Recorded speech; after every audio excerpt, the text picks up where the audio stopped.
The mountain air was thin with autumn. I walked the wooded path, out of habit, more than intent, the trail worn smooth by feet that had come and gone for decades.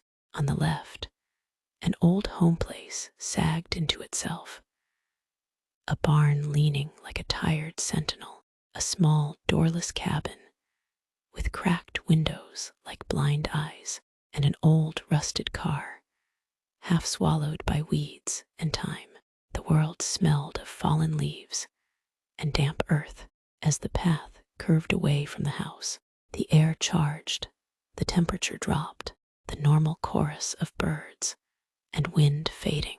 I felt a presence, not an animal or a neighbor. A twig snapped somewhere ahead, a small sound, but it hit me like a hand against the chest.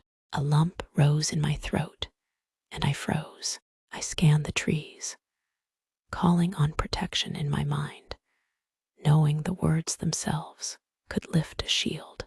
It was then I saw her, half hidden behind an old tree, a girl with a dress that belonged to another century. She watched me with curiosity. Without speaking, she lifted a small hand and waved an invitation and a plea in one.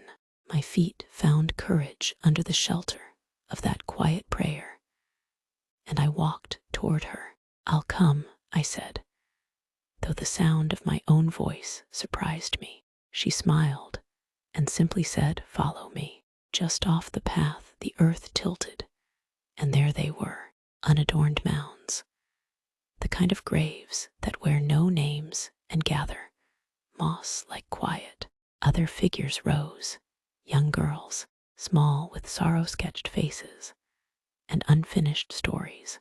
They told me, not with words at first, but with the weight of memory, that they were buried where no one would remember them.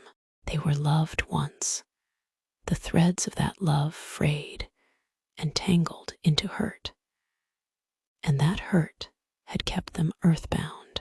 They had names someone once whispered and then forgot. I held space for them, for the small girls who should have grown into 1,000 other lives. I offered words of release, prayers of passage. One by one, the girls stepped into the light, their faces relaxed, feeling guided and acknowledged. I felt honored and humbled all at once to witness a crossing. This is the work that can be done in afterlife care. The listening, the bearing witness, the gentle guiding. In paranormal investigation, we do more than record cold spots and strange noises. We hold stories, give voice to the forgotten, and guide pain toward peace. I walked back along the mountain trail as dusk settled, carrying their names with me.